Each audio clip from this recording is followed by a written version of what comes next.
I need to send a letter of thanks to Aeropure. I discovered that my spouse, a 49-year-old woman, had been having a relationship for a year and a half.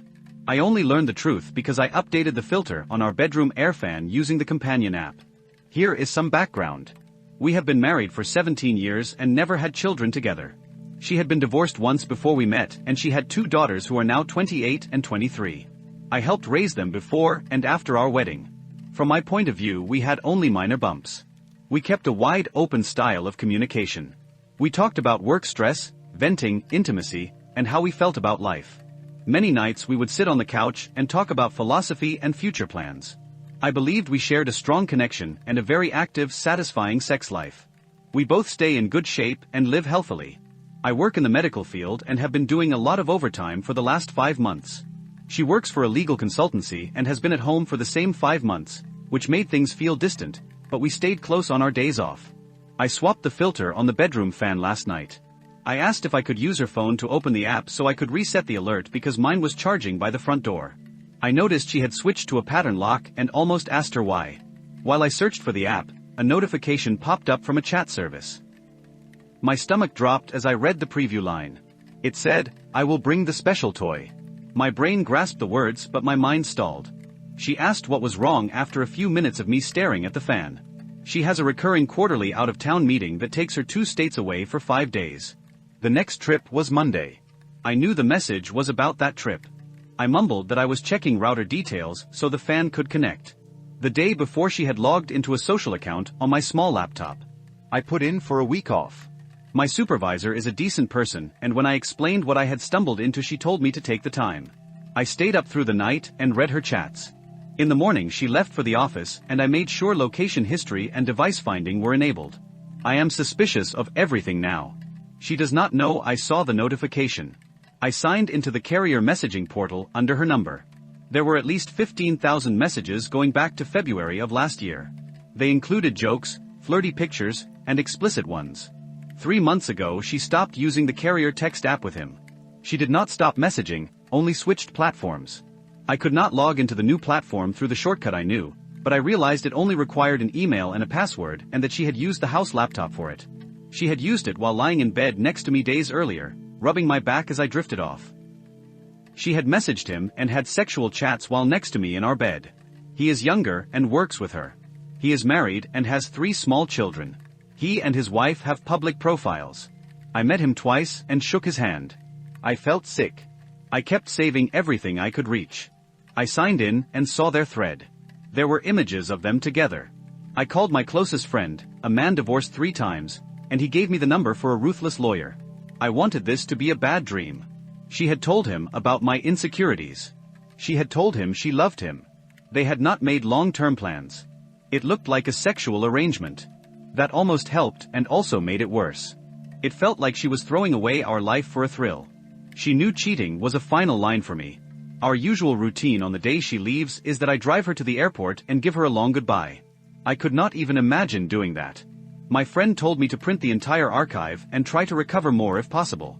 My plan was to see a lawyer immediately. I paid a rush fee to get into her schedule. I wanted a plan. Part of me wanted to fly to the meeting city and catch them. I had access to her travel portal and added myself as a contact so I could get a room key without tipping her off. I pictured logging into her apps from the hotel, watching the messages in real time, and handing her a stack of pages. It was 600 pages as a file. I asked myself whether this spiteful plan was worth it. I wanted to hurt her feelings because I felt hollowed out. I decided I would not accept an apology. Cheating is unforgivable to me because it requires many steps and each one can be stopped until the last. Once it is complete, there is no way to undo it. I wondered if I should confront her that night or wait. I doubted I would ever post an update or use social media again. I thought about only dating someone who shared that outlook in the future. I found the special toy in her carry-on. We have a chest full of adult items, yet this one was already packed. It is a remote control device that uses an app and it looked expensive. I had a meeting with a lawyer in an hour and a half. Update 1. I met with the attorney. She was direct and kind. She said her job is to protect my future and my job is to be truthful and not make the case harder. I went to a print shop and ran the file. It cost more than $500 because I printed in color. The clerk saw the images as the pages came out, kept his cool, asked briefly what it was about, and wished me well. I went home and slept for 3 hours. My wife came home around 7:30 in the evening. The attorney had told me to forget the hotel bar scene, that it would look unhinged. There are 2 routes, contested or not contested. I needed to disclose that I had retained counsel, and then we would either mediate or fight it out. She came in, and I asked if there was anything going on that she wanted to talk about. She mentioned the election, and nothing else. Then she asked what was bothering me. I told her I wanted to know why she had a remote control vibrator in her luggage and who had the code for it. Panic flashed across her face.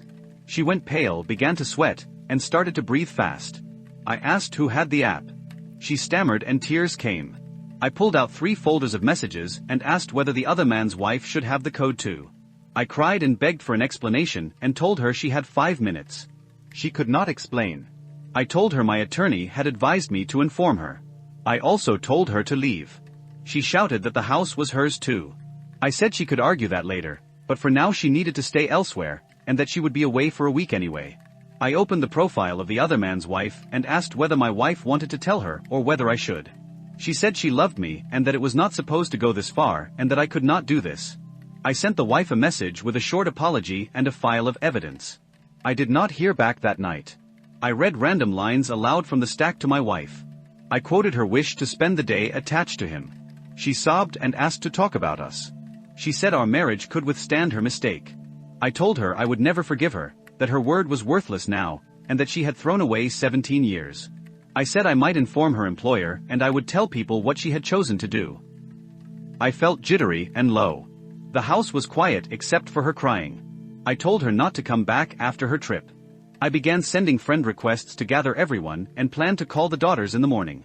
I helped raise them from ages 11 and 6. They are adults now and I did not know what to say. Update 2. People pointed out that the notification I saw first was not the main app. They were correct. It was running in the background, while the primary channel was a different platform. It does not change what I saw. I thanked AeroPure again for the app and for the fan my brother-in-law gave us as a holiday gift. Here is deeper context to explain my feelings. My first post was raw and scattered. I went to college in Phoenix in the mid-90s and graduated in 99. I had a blast and dated around. During that time I decided I would never marry. It felt outdated and it stripped away agency. I also did not want children. After graduation, I worked as a nurse and quickly excelled in cardiovascular intensive care. I moved to Georgia in 2001 and started a master's program to become an advanced practice nurse with a focus in cardiac surgery. While doing that I considered medical school and added the sciences I would need. That is when I met the woman who is now my estranged wife. She was a short red-haired spark. We met during a code. The pull was immediate. We were saying I love you within 3 months. She was a mother of 2 and had been divorced for about 2 years. She had just left an on-again, off-again situation.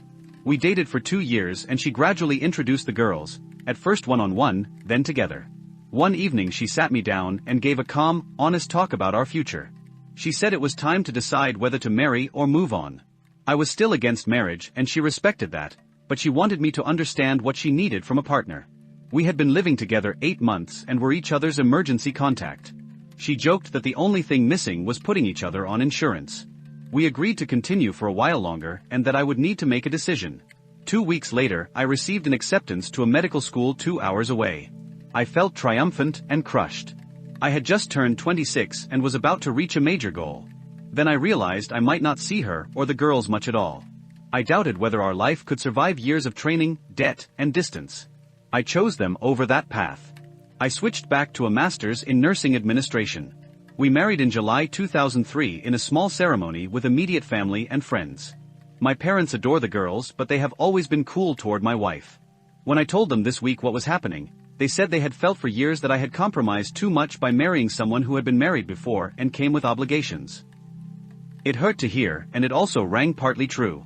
After I finished school, I decided I did not want to be a manager. I liked taking care of patients. The hospital offered training in ECMO and a perfusion credential. It was competitive, but I was accepted. For 11 years, I have worked in ECMO and related care. It has been rewarding and sometimes heartbreaking. About 5 years ago, my wife wanted a 9-to-5 job away from bedside drama. Through a friend, she joined a multi-state legal consultancy that specializes in medical legal cases. She extracts data from patient charts and formats it per request. That is the setup. On the second day after discovery, I slept only a few hours and had grim thoughts about the future. I made breakfast.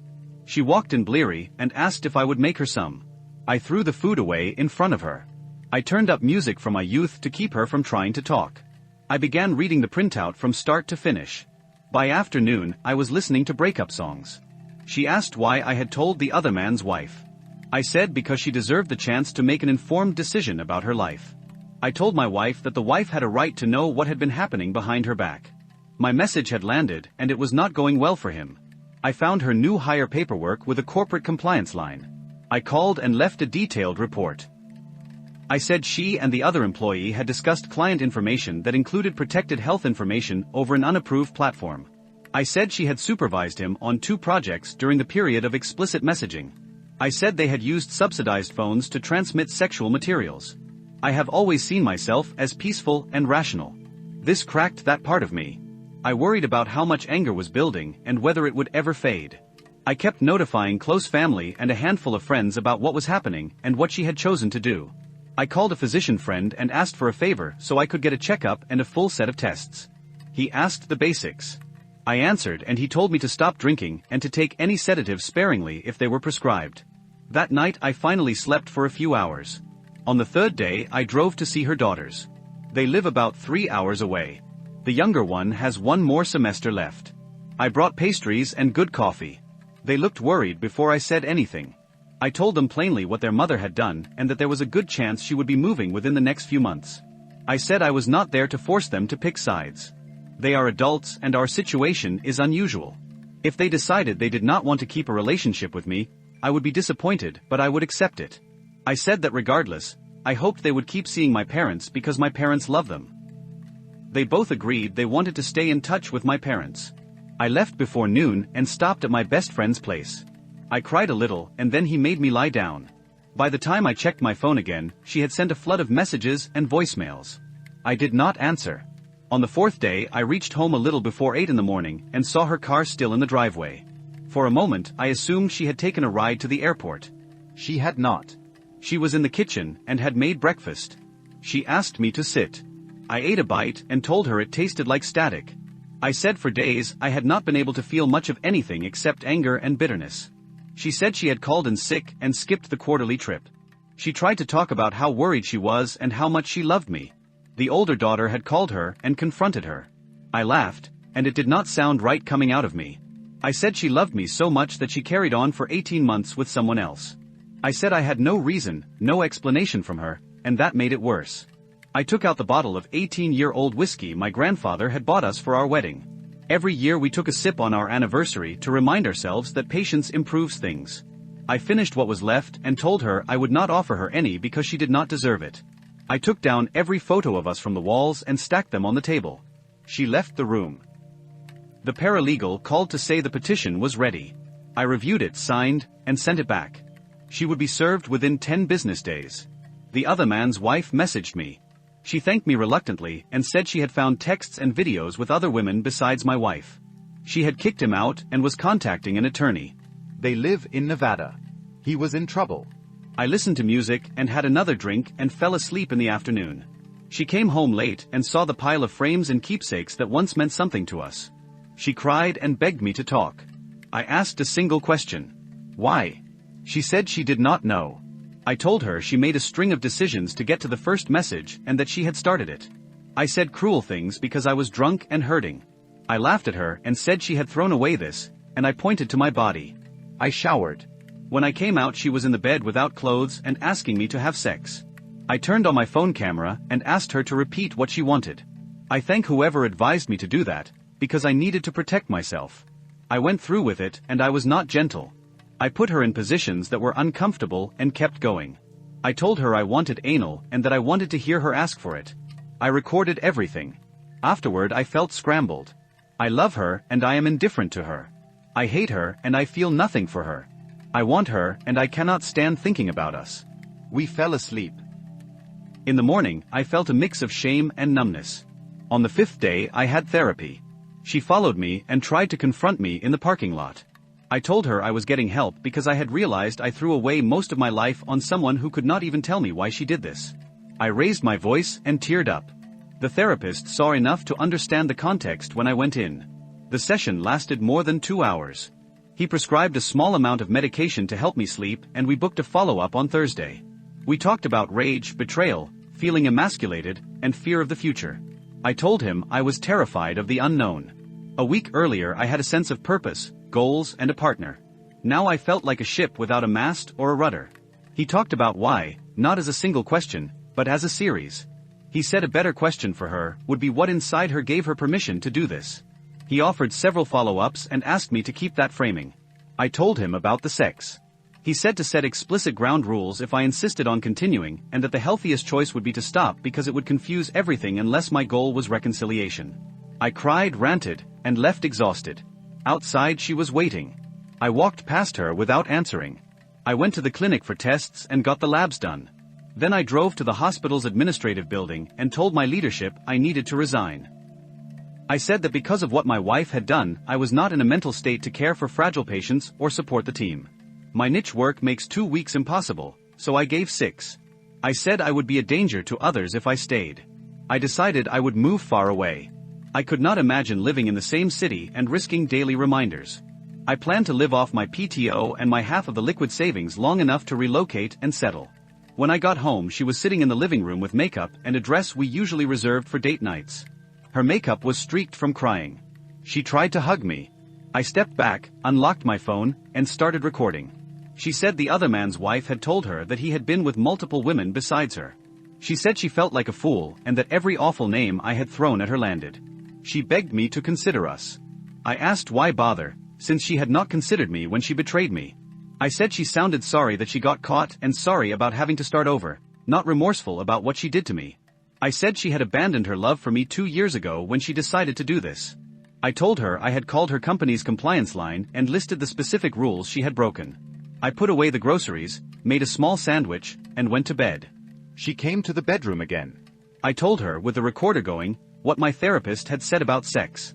I reminded her that I had never refused her in 17 years. I asked her to sleep in the guest room. She refused. I said I would move to the guest room instead. On the 6th day, I woke with her curled up against me. I eased away, did some light exercises, and returned to polishing a resume. I started sending applications. Ich möchte be walking in Portland by the end of the year. I will miss being a 20-minute drive from my parents, especially as they age, but I cannot stay here. The day was gray and rainy and I felt hollow. My attorney confirmed that moving would not change the financial outcome. I kept my hands busy packing my things into boxes. I told my best friend that even with a good meal and no alcohol, the emptiness had weight. I admitted to having intrusive thoughts about disappearing. I said I would tell my therapist the next day. She was spending time at the library, and I could see from our account that she was checking out relationship books. I read Chump Lady and found it helpful. She got a call from work and said she had a meeting even though she had claimed to be sick. That night she was in my bed again. I told her the rules about sex. I said it was not a signal of reconciliation. I said it was probably hysterical bonding and not healthy. I said I would not be tender or concerned about her needs during it. She said quietly that she deserved it and rolled over. On the 7th day she was spooning me again at dawn. I lay still until I felt her breathing shift and knew she was awake. She said she had an HR call and that it would probably be bad. I said yes. She asked what she could do to make us right again. I said nothing. She offered an open marriage for me only. She said she would be monogamous and I could see other people. I laughed and said no. I told her I did not trust her. She said that was fair. I kept my back to her for the entire conversation because it was easier that way. When I see her face, I get angry. I asked what I had done to make her so unhappy that she chose this. She said I was beyond great. I laughed again and said obviously that did not matter. She said it felt like an adventure, like she lived off the rush, and she did not realize until too late that if she got caught everyone would be hurt. She said it was a relief and a crushing pain when I confronted her. I made breakfast and then went to my session. I told the therapist about work, the applications, and the possibility of moving. We went over the sex and the rules I had laid out. I told him about the thoughts I had been having and he talked me through the steps those thoughts try to push people toward. He did not judge. He wanted me to practice stopping, naming, and stepping back when the spiral began. It was a shorter session, but I walked out feeling oddly calm, like everything just existed without meaning much. When I got home, she was on the couch. She said she had been fired for breaching protocol and violating data security rules. I said that was too bad and went to exercise. We ate a quiet dinner. Then she told me the other man had been fired too. I said good. She said she had not contacted him in 5 days. I asked why not. They were both free now and could be together openly. She said I was the only one she wanted. I said no. She had all of me, and it had not been enough. I told her that in 2 decades of work and our relationship, I had been hit on more times than I could count and still managed not to sleep with anyone else and not to fall in love with anyone else. I said I am bitter because of the compromises I made. She asked which compromises. I told her. I gave up medical school because I chose her and the girls. I did not want children, but because they were hers I embraced them and compromised. I made those choices for our love and obviously misplaced that love and trust. I said if I could go back I would tell my 26-year-old self to keep walking. She asked again what she could do to bring us back together. I told her I would never again compromise for her and that meant we could not have a healthy relationship. I told her I would never love her again and that at best I would treat her like a body.